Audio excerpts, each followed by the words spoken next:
Good, there's air conditioning in here. Very good, it's air conditioned.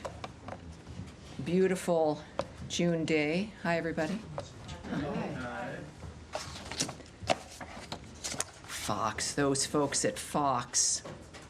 Busy with TV, probably. All right, great. Nice to see you guys. Again, I take it Tommy took good care of you last week. You will have Tommy again a week from today when I'm with the secretary traveling. So be prepared. You've got a week to prepare, but of course I'll also see you again on Thursday. We do have some announcements here. First of all, over the last few days, Americans have witnessed scenes of lawlessness as radicals in Los Angeles riot to protect criminal illegal aliens. Agitators have attacked law enforcement and shut down freeways.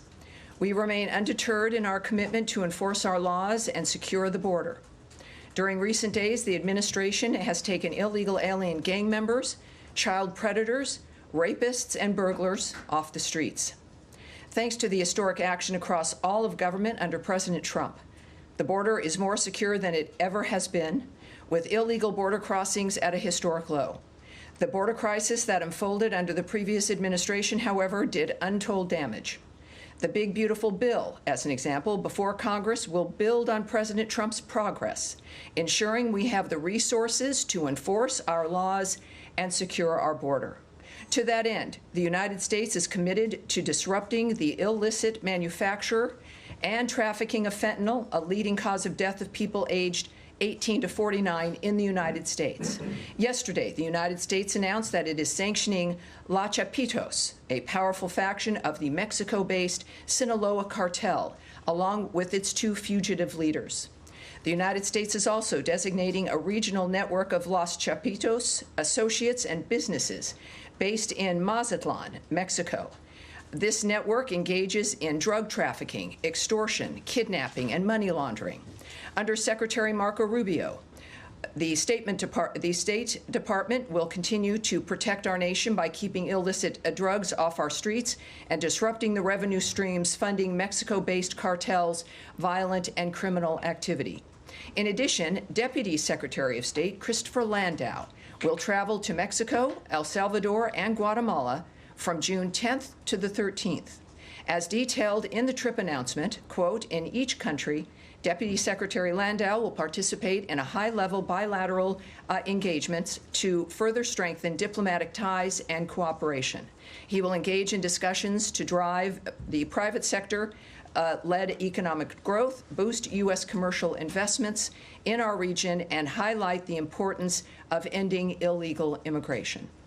In addition, there are additional announcements today, of course. The United States sanctioned 5 individuals and 5 sham charities for financially supporting Hamas under the guise of humanitarian work. Additionally, we are targeting a fraudulent charity linked to the Popular Front for the Liberation of Palestine, the PFLP. The United States will use all available tools to prevent abuse of the nonprofit sector for the benefit of terrorist groups like Hamas and the PFLP. We are committed to ensuring humanitarian aid can in fact be delivered by reliable and safe organizations. Finally, cultural diplomacy remains an important endeavor of the Trump administration. The Kennedy Center exemplifies this commitment, and its gala is tomorrow night, led by the musical Les Miserables. The center will have a season that will have Broadway, ballet, opera, and even Dolly Parton, in addition to a lot of other great things for kids as well. In this world of ours, it sounds very nice and very appropriate.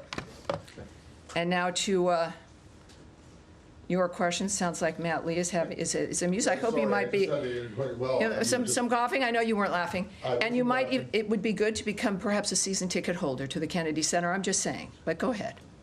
I would be happy to be a season ticket holder to the Kennedy. Yeah.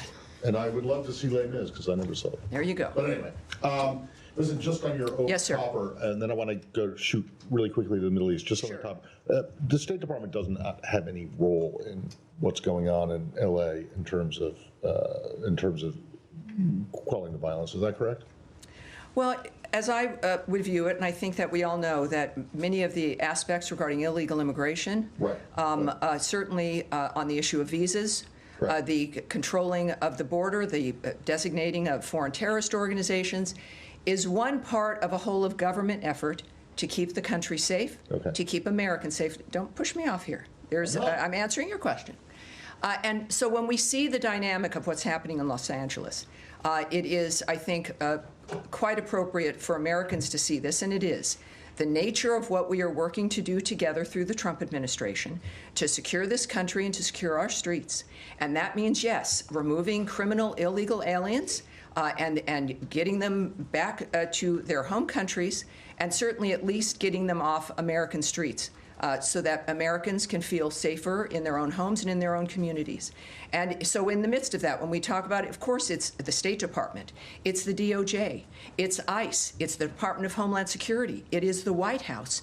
It is a multitude of departments working together to envision and implement President Trump's vision. Okay. Let me yes, sir. Go to the Middle East. So Ambassador Huckabee gave an interview earlier today, I think it was earlier today, maybe it was yesterday, but in which he called into question, or didn't call into question, they basically said that the administration is not particularly interested in seeking a two-state solution for the Israel-Palestinian conflict. And I want to know, I mean, he's been outspoken on this issue in the past before he became ambassador, but is he speaking on his own, or is this now administration policy that you're no longer so interested in that kind of a resolution? Well, first of all, I'm not going to characterize the ambassador's remarks. I'm not going to explain them or really comment on them at all. I think he certainly speaks for himself. At the same time, of course, ambassadors are there and they're working with their host country. But when it comes to American policy and certainly where the president stands, I'd suggest you call the White House. Okay. Thanks. All right. Yes, Andrea Mitchell. Hi, thank you, Tammy. Let me ask you about part of the potential enforcement of the administration's policies to deter illegal immigration. Mm-hmm. There is reporting of a potential plan to send undocumented immigrants or others who have been detained to Guantanamo, perhaps as soon as tomorrow, while there is a court case pending to rule out Guantanamo as a place to send people, saying that it is not necessary, it is too expensive, and that the conditions are intolerable. But that this would include Europeans from allied countries that would willingly accept deportations of their illegal immigrants here. So what is the State Department's position on whether European illegal immigrants, migrants, who have been detained should be sent to Guantanamo rather than to their host countries, including countries that would very willingly accept them? Do you think that this would damage relationships with our allies? Well, first of all, I can tell you that this entire dynamic, it's managed by DHS, first of all. It's certainly not a dynamic managed by the State Department. I can also say that, of course, it's not new that we are moving criminal illegal aliens to Guantanamo prior. It's not the final destination. It's prior to their being sent to their home country. But when it comes to each country, I'm not going to speak to that. But I would suggest that I have a follow-up. Well, I won't speak to any country when it comes to the illegal aliens, the criminal aliens that may or may not be sent to Guantanamo Bay. That clearly sits within a diplomatic framework. You're asking me to speak on what the Secretary or others might be discussing with their foreign counterparts, and I'm certainly not going to do that. I'm not going to speculate, and nor will I guess or speculate on the nature of any kind of backlash or the impact on the State Department. What I can tell you is that the backlash would be as if we weren't doing our job. State Department and the Secretary has been very specific about our role, which is the vetting of people who are coming here in the first place, removing illegal aliens who are here, criminal illegal aliens, whether they've overstayed their visa or here illegally entirely. We're very focused on the nature of what the State Department has as its charge. And this is a framework, again, that's, as I just mentioned to Matt, where you've got a whole of government framework. The DHS is in charge of this particular aspect. But if the DHS literally would be in charge, but does the State Department have a view about what the diplomatic impact would be on our allies? Again, Andrea, you know I'm not here to speak about the diplomatic opinion or the speculation of the nature of the feelings of things. I'm here to talk about the specifics. You're right. You know, the United States has increased enforcement of immigration laws and removal of illegal aliens. They are being removed because they didn't have a legal basis to be in the United States. These are the why, you know, the visa dynamics, the nature of that we have the right, like every country does, to control who comes in and to have an interest in who stays. And that's what this is about. Sending people to Guantanamo might have a salutary deterrent impact. Would that help the whole of government approach which you are describing? What I can say is that this is a very specific mission to make American streets safer. And this is why President Trump was elected, to do exactly this. Yes, ma'am. Thank you. Just going back to Matt's question on Huckabee's comments, I know you said that the ambassador speaks for himself, but he was appointed by the president. Mm-hmm. He does represent the U.S. government in Israel. So is a two-state solution a goal of the U.S. State Department currently? You know, I'm not going to speak, again, what I said to Matt, and what I'll keep saying is I'm not going to parse the ambassador's remarks. That's not what I'm going to do here, and I'm also not going to speak about the nature of what people say that he was claiming or not claiming. I'm not going to have a speculative conversation about that right now. I would suggest that when it comes to the policy of the United States, that sits with President Donald Trump. And he's just he's like a 15-minute walk away from this building. Call them, and in fact, I think they would have an answer for you, I would think. Okay, and then Of course, the president sets the policy, but Secretary of State is in charge of foreign policy. So irrelevant of yes, what I'm not, ambassador. Yes, I'm not going to begin a conversation speculating based on a statement Ambassador Huckabee may or may not have made. I would suggest when we think about the policy, yes, Secretary Rubio implements President Trump's vision for foreign policy. In speaking on that issue, with everything going on in this world, we are focused clearly on the nature of the things that are in front of us. And I would just suggest calling the White House to make a determination of the Trump policy, the Trump administration's approach in this regard. So Secretary Rubio doesn't make foreign policy.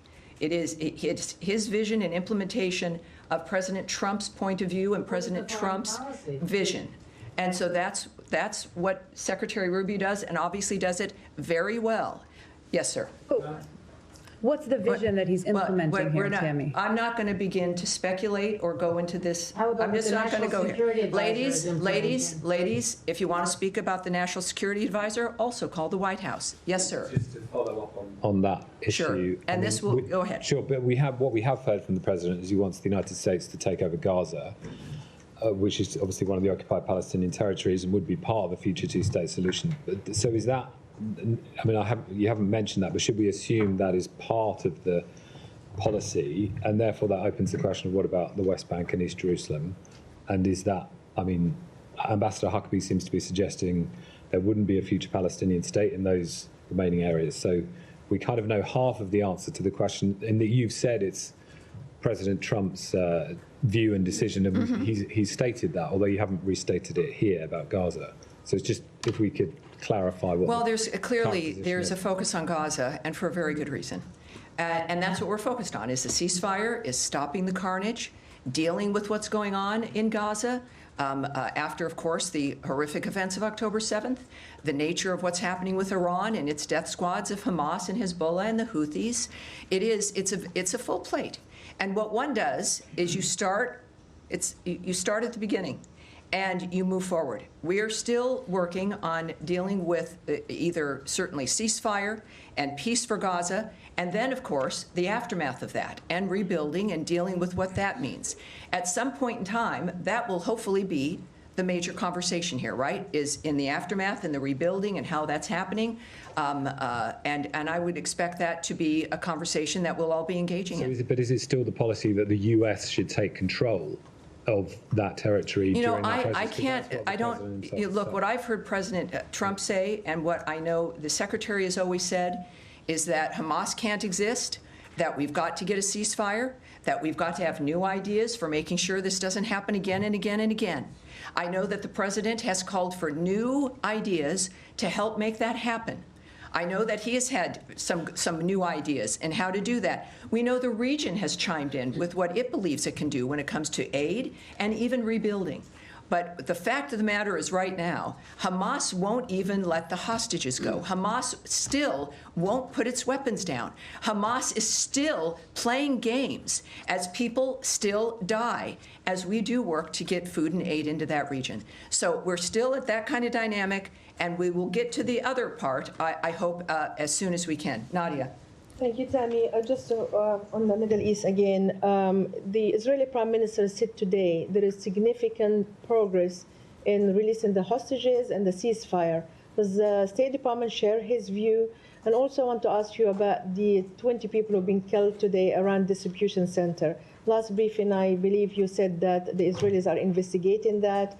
I'm just wondering how these people who have been killed daily now, not one day passes without people being killed around this food distribution center, how can they get their food safely? Well, of course, that is exactly what we've all been working on, right, is getting food and aid safely in. We also know that the UN had a horrible dynamic where they had flour that they report was stolen by Hamas, and that the problems, and as I've said regularly, we all know it's a war zone. It's a war zone led by terrorists who don't care about humanity or the future. Regarding what's happening on the ground there, I would refer you to the IDF in Israel, which continues, of course, to investigate. And in the case of what's being led by the IDF in Israel there, I think that's where you'd need to go in that regard. And there was a third part. What was this? Talking about the significant progress that Netanyahu is talking about today. Yes. Well, again, I can't speak to what the Prime Minister has said. Is he sharing anything with you, the State Department? I can't speak to that at this point when it comes to what Netanyahu has said. Saeed, yes, and this will be the end for this particular stretch of questions. Yes. Thank you very kindly. Sure. Just to follow up on the questions that were raised on the two-state solution and so on. Sure. Now, we know that President Trump in his first term came up with the deal of the century, which spoke almost in details about his vision. Let me ask you this. Now, there are 5.5 million Palestinians in between Gaza and the West Bank. And I want to ask you, if there is no position of the State Department at this time, because the State Department has always... What I said was I was not going to speak about the issue. I did not say there was no position, sir. Okay. All right. Be very careful, because I'm not going to have you put on the record something that is entirely not true. Okay. And I want you to proceed with that in mind. Okay, I take it back. I wanted to ask you, what do you consider the Palestinians in the West Bank? I mean, I will not provide to you, Mike, what I consider. Are they under occupation? We are not going to. I will not. Look, it was nice to be able to call on you, Saeed. I'd like to be able to have a question that I can answer, but you're asking me to speculate. Okay. Right. I would say, I will just reiterate as we move on to another issue, is that President Trump is a man who understands and is working, really is committed these 5-6 months to being a peacemaker and to changing things that people have not been able to change for half a century. Right. And he is determined to do it. He cares about everybody. He cares about the people of Gaza. He cares about the Israelis. He cares about Jews. He cares about Christians. This is a man who genuinely is determined to make a difference as an individual. This is a very fluid situation. He wants solutions. He wants to make sure that people can live safely in the world. And we've seen him time and time again make different decisions, have consultations, talk to people nobody thinks he should talk to. He can change his mind. He's clearly transparent, speaking about what he's going through and thinking each day. So when we think about what the future will look like, it's allow us to do the work that we're doing right now, focusing on the ceasefire, getting aid into that region, and let the president, who's determined to deal with all of the issues in that region, come to the fore of what happens next, and we will learn that only from Donald Trump. All right, so is this other than the Middle East? Where else are we going? Well, no, this is going, ladies and gentlemen, no, I've said no, Saeed was it? Now, where are you coming from? Iran? All right, we'll do Iran, sure. That's also the Middle East. Well, we're not, Gaza and otherwise. Let's move forward, please. There was just confusion because the two-state solution has undergirded U.S. policy for the past several decades. But I understand that is a question to address to the White House. Yes, it's for the White House. It's for the future. I will not be commenting from this podium today. And this is, again, we've got so much more on the. Let's just move on, please. Iran? The question on Iran is there's been conflicting messages about whether and where and when a sixth round of talks with Iran may take place. Is there clarity on that from the U.S. perspective? I don't know if you would consider it clarity, but I can say a few things. The president, I think, he noted that something would be happening soon this week. I think that what I can just reiterate here is that we would hope and expect that there would be new additional talks, and that in fact they would be soon. But beyond that, I have nothing to preview. But in similar situations, when we believe that it would be soon, it in fact ended up being soon. Right. The Iranians have concretely said Sunday in Oman. So if that is not the U.S. understanding, then I can't comment on that.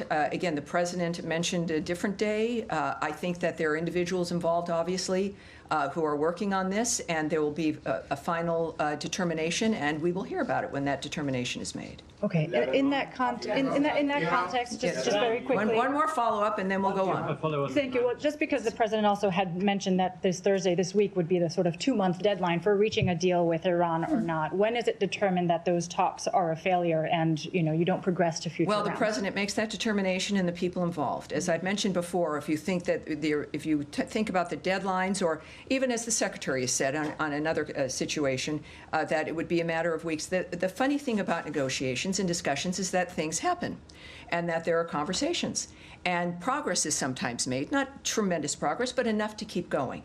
So it is not. It is a dynamic as it would be with any diplomatic consideration, that negotiations are meant to move things forward. And the good news is that, in fact, it would appear that things are moving forward, and that's what we all want. All right. Yes, sir. Thank you, Tammy. Moving to Ukraine, if I may. All right. Now, let's one more. Now we're thinking of Lebanon and the other elements of the Middle East. Did you have something, sir? Yes, you. All right. Iran follow-up. All right. So President Trump also said something about Iran that was quite interesting yesterday during the roundtable. He said that Iran has been helping with the ceasefire negotiations in Gaza. Are you able to shed any light on that? No, I can't. Refer you to the White House in that regard. All right.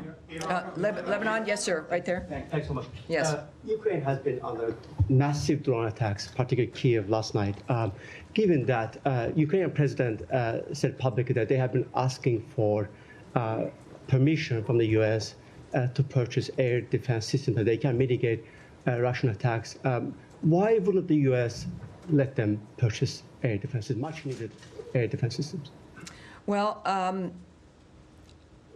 I can't speak to the details of purchase decisions or negotiations about what we're going to allow to be purchased by an ally.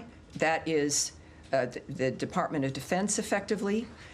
What I do know is what the president has said and what the Secretary of State has said in a number of venues is that we certainly, and we've been Ukraine's biggest supporter and defender, literally, is that we want them to have surface-to-air missile protections, right? We want them to be able to deal with incoming missiles. We know that it's been discussed about our European partners who have those systems from us to get them to Ukraine.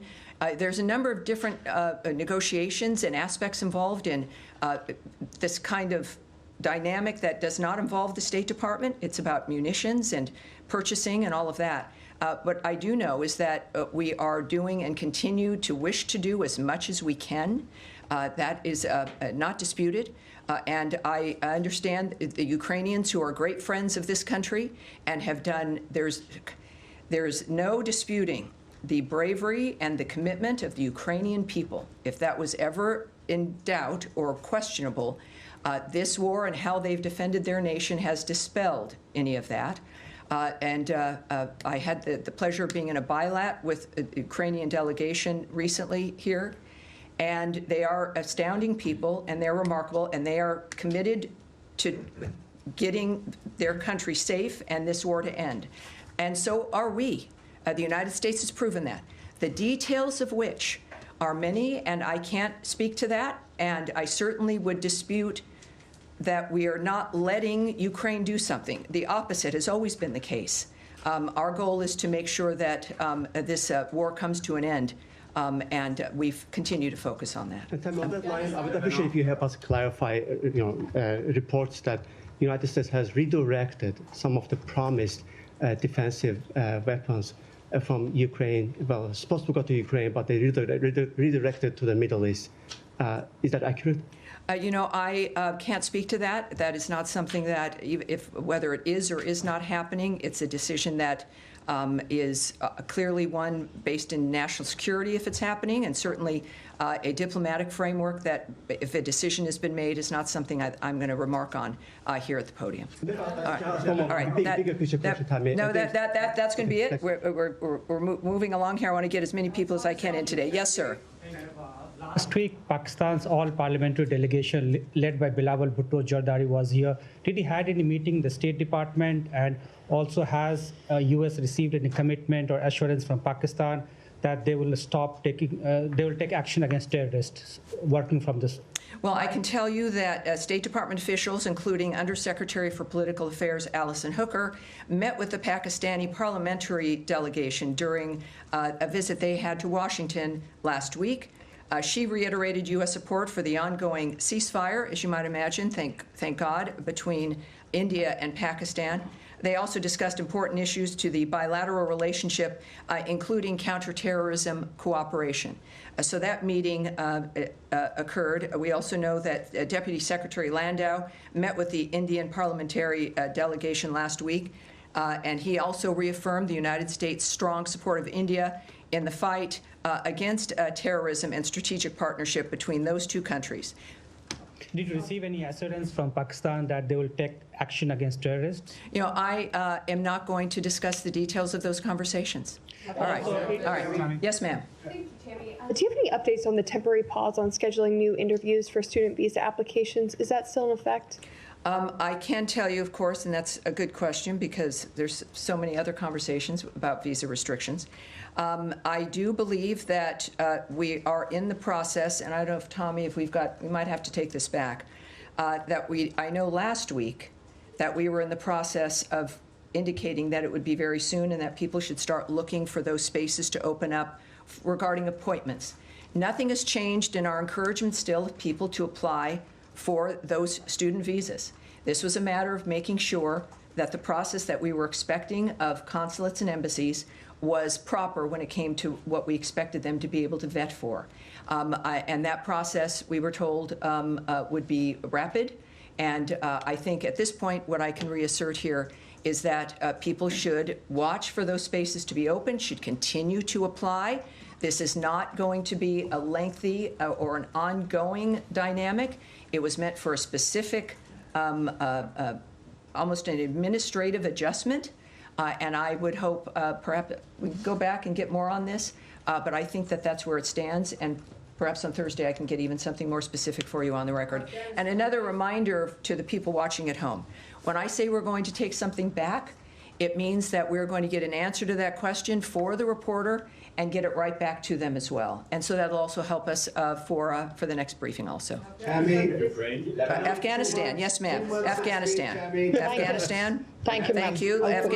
Let's keep this in order, please. Let's go ahead. Thank you so much. Thank you. As you know, Afghanistan situation is still critical, but different people, different diplomats like Zal Khalil, the former ambassador in Iraq and Afghanistan, he has a positive idea. But unfortunately, yesterday there was a war started, and Taliban claimed that this is from the ISIS. Number one, do you think it's still ISIS is still active in Afghanistan? And my second question is still some Afghan who was SIV and P1 or P2 left behind in Afghanistan, Pakistan, Iran. Do you have any update for them to come to the United States, please? Well, first, I can't speak right now on the internal dynamic of what's happening in any problem between people or claims about ISIS being active and violence that was ensuing. But let's take that back and see what that is. I do know that for the visa restrictions and Afghanistan, that there is, for the SIV visas, the proclamation that was used announcing this states that Afghan special immigrant visas are accepted. I'll say exempted from the suspension of entry to the United States. Consular processing of Afghan SIVs, including Afghan SIV interviews, continues at U.S. embassies and consulates around the world. All right. Yes, sir. Thank you. Me? Yes, you. Yes, sir, you. Yes, thank you. All right. If we're going to have disruptions, we're going to let's stop this if we could, Heather. Let's move, please. Let's get. We will remove you if you are not silent right now. So we are going to be respectful to your fellow journalists, and thank you very much. Thank you very much. Now we will go. Thank you, sir. Thank you very much. As you know, the Iraqi federal government has cut the budget and salary of the Kurdistan region. Have you addressed this issue with Baghdad? What is your position on the matter? And I have yes, we're aware of this. We are aware of this. And we urge Baghdad and Erbil to resolve their issues through constructive dialogue consistent with their constitutional responsibilities. Resolving the salaries issue quickly sends a signal that Iraq is creating an environment in which U.S. companies would want to invest. Successful resolution would also send a positive signal on broader cooperation for the benefit of all Iraqis, such as reopening the Iraq-Turkey pipeline and additional energy exploration, including with U.S. companies. When speaking with senior Iraqi officials, such as Prime Minister Soudani, Secretary Rubio has emphasized the importance of stability and prosperity in Iraq and the region. He has done the same in recent meetings and conversations with KRG President Barzani and KRG Prime Minister Masroor Barzani. U.S. support for a strong and resilient Iraqi Kurdistan region remains a crucial element of our relationship with Iraq. All right. Yes, all right. Next, please. Let's get everyone in if we can here. I'm only going to ask one to get everybody in. Sanctions question for you. The ICC sanctions that were announced last Thursday, 2 members of the pre-trial chamber that signed off on the arrest warrants for Prime Minister Netanyahu, Defense Minister Gallant, were sanctioned. But the presiding judge, the 3rd judge in the pre-trial chamber of France, was not sanctioned. What was the reasoning behind sanctioning only 2 of the 3 members and not the presiding judge of that chamber? Yeah, again, that obviously was a internal diplomatic decision made very specifically about specific individuals, which I won't discuss. So it was a diplomatic decision? Well, it's what the decisions that go into the nature of when to do a sanction. Obviously, there's a combination of conversations involving national security, what's in the best interest of the United States, what's in the best interest of our diplomacy, certainly with our ally Israel, and our own national security and the messages that we send when it comes to expecting America to be treated with respect and to be treated with some modicon of decency when it comes to the international scene. I think that makes that clear, but in the sense of the details of that, of course, I can't comment on that here. Thank you, Tim. All right. Yes, sir, at the end here. I have a question about foreign aid. Would you be able to share any update on the status of PEPFAR? I understand Secretary Rubio said last month in a hearing before the Senate that 85% of the program is operational. But now some activists and congressional Democrats are disputing that. I do have something for you here, just for some clarity. Secretary Rubio referenced an estimated 85% of beneficiaries who could be receiving life-saving treatment and prevention of mother-to-child transmission services based on the full operational capacity of all the operational active awards. It's 85%. That is a correct number. That is as of March 24th, 2025. All right? Good. Oh, wait. Well, hold on. This cable that went out today from Secretary Rubio instructing all chiefs of mission to abolish all USAID positions, local, direct, either direct U.S. hires or local employees. And Sure, contractors. that was not a surprise. It shouldn't surprise anyone. A cable is something sent out from the State Department, in this case, of course, to missions worldwide, instructing them to do something, essentially. There's many more uses and reasons for cables. And sometimes, surprisingly, said no one ever, they get leaked. In this case, it was an order regarding positions, regarding USAID, that they were to be ended.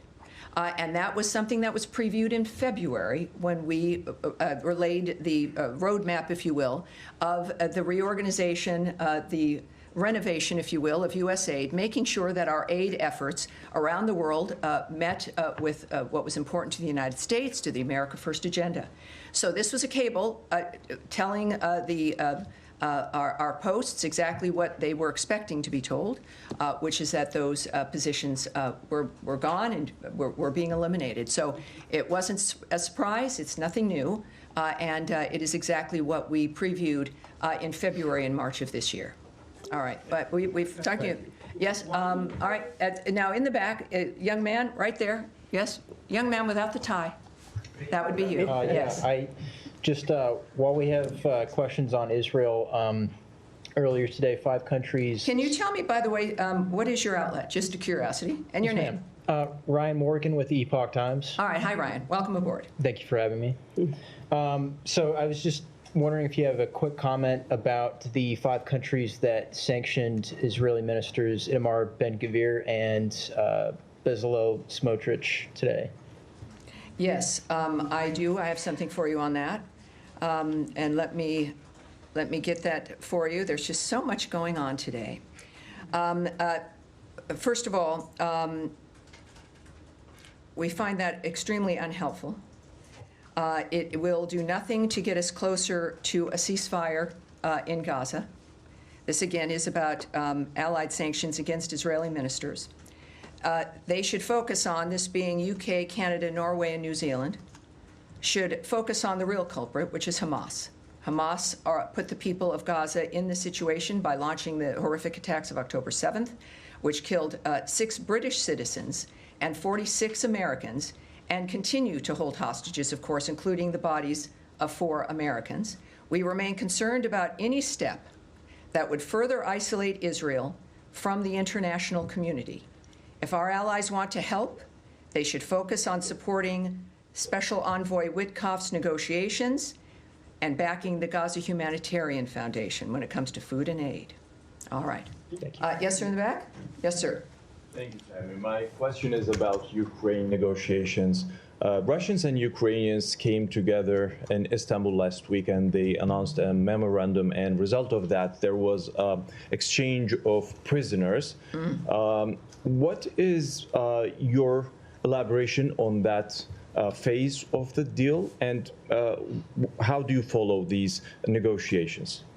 Well, the President and the Secretary have been saying for a while that the only real solution can come with the parties talking directly. And that is what we've been seeing here, at least, in this regard.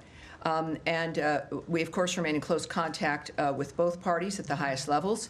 And we welcomed the success, the movement of, again, more prisoner exchanges. In this case, of course, the seriously wounded and young prisoners under the age of 25. As well as repatriating fallen soldiers, which in that instance was about 6,000 each, horribly. We are not involved, right? We're not involved in that as the State Department, if that was your question, of the United States. This was negotiations, conversations between the 2 parties involved. And that's all I can tell you. Is that we welcome that progress in the meantime. Are you in contact with the Turkish authorities in order to have them involved in some way to reach a deal between the 2 parties? Well, I obviously won't speak on, we talk with all of our allies on a number of different reasons all the time, but I won't discuss what the details are of those conversations. Yes, sir. Thank you, Tammy. Question on Iraq. When do you expect Iran to get back to you about your proposal? And President spoke to Focus, and he said Iran is acting much differently in negotiation than it did just days ago. What's changed from Iran from recent days? Well, I don't speak for Iran. And I think that what we will find is, as we've discussed, the expectation of further talks and those leading those talks and handling the situation. I would hope, as we all do, that we can finally have some answers and some agreement when it comes to the situation. On Iraq, you said that you are encouraging both Erbil and Baghdad, the Kurdistan region of Iraq and Baghdad, to solve the issue over the budget. Are you engaging with them? There are reports that recently the U.S. charged the affairs to the Iraqi embassy in Baghdad. He met with the Iraqi prime minister and he put direct pressure on Iraqi prime minister to solve this issue. Now the Iraqi officials saying that we are getting heated from the Washington to solve this issue. Do you have any updates on that? In my previous answer to this, it's clear, even from this podium, we're expressing what we expect to see. And they know what we think. And we've been saying it over and over again. It's not, I'm not going to speak on rumors or single reports or somebody talking about a charge d'affaires or an ambassador and what they're talking about and who they're meeting. That's not going to happen here. But we here have made it very clear that this is a situation that has to stop. And we know that, of course, as I've noted, that resolving situations like this will entice more companies to get involved in the area, making everyone's lives in the region better. All right. Yes, sir, in the back. I was behind the man with no tie. Behind our friend with no tie. Yes, sir, go ahead. I should not wear the tie then. You have a tie on. That would be you, yes. No, you, sir. Oh, you, thank you so much. Thank you. Yes. Thank you, Tammy. Too many with no ties these days. All right. No offense to the no tie wearers. Thank you so much, Tammy. So after the ceasefire between India and Pakistan, President Trump offered to mediate on the issue of Indian-held Kashmir. I was just wondering what kind of follow-up we are expecting, like how State Department move forward, like inviting the leadership of both the countries, or like going to support UN Security Council resolution on Kashmir? Well, I obviously can't speak to what's on the mind or the plans of the president. What I do know is I think we all recognize that President Trump, in each step that he takes, it's made to solve generational differences between countries, generational war. So it shouldn't surprise anyone that he'd want to manage something like that. He seems very much to be, and not just seems, but he has been the only one to bring certain people to the table to have conversations that nobody thought was possible. So while I can't speak to his plans, the world knows his nature, and I can't speak to any details of what he might have in that regard. You could call the White House. I have a feeling they would have plenty to say, but it is an exciting time that if we can get to a point in that particular conflict, thank God, but also thank Secretary Rubio and President Trump and the Vice President.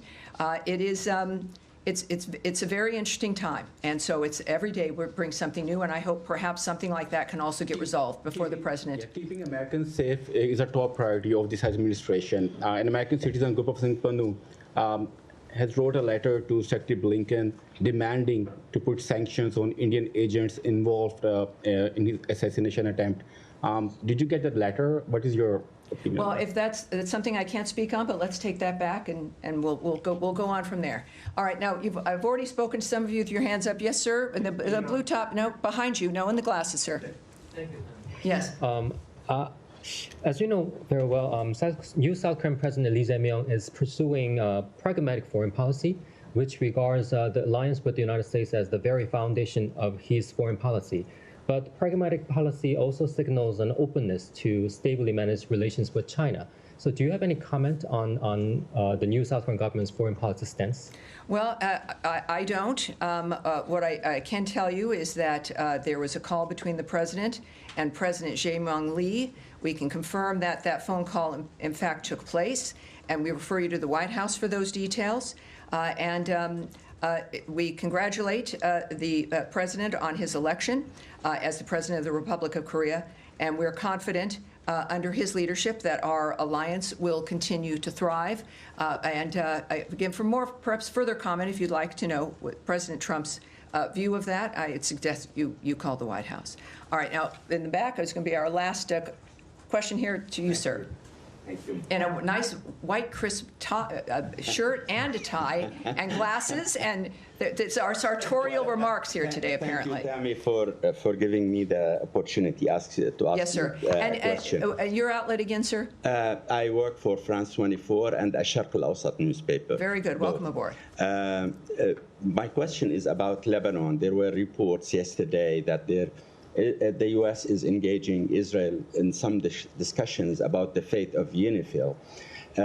Would you please shed some lights on what do you think regarding the situation of UNIFIL in southern Lebanon, and what do you expect from UNIFIL and from the Lebanese government? And also, I have a question whether you would confirm that Ambassador Tom Barak will visit Lebanon next week. Thank you. All right, well, for the first part of that, we'll have to take all of that back. I know that quite some time ago, we discussed this here at the podium, but as we also know, time changes things, and I want to make sure, I don't want to repeat to you the nature of what we were saying months ago. So let's go back and we'll get those answers there. Regarding Ambassador Barak, he is, of course, our ambassador to Turkey, and he's leading the way in our effort regarding Syria and giving them a chance to make a difference and to move into the future. I think we can get a good answer from the ambassador about his plans regarding any travel. I'll do my best for you in that regard. But he's a busy guy. We had him here last week. He spoke to many here in general, off the record for like a meet and greet. But he's a man who clearly is making a huge difference. We expect more from him, and we'll get back to you with his travel plans in the end. A quick follow-up sure. on the fate of Ms. Morgan Ortegas, because there are a lot of rumors. Well, that means, boy, I can see myself answering this question. Yeah, but said no one ever. I know you answered without answering the question before. Well, but, I will not answer rumors? without not answering. No, first of all, I will not speak about personnel dynamics. I'm certainly not going to address rumors surrounding those, any personnel dynamics here regarding anyone. And I'm going to leave it at that. All right, thank you, everyone. Great job. I'll see you on Thursday. Thank you very much.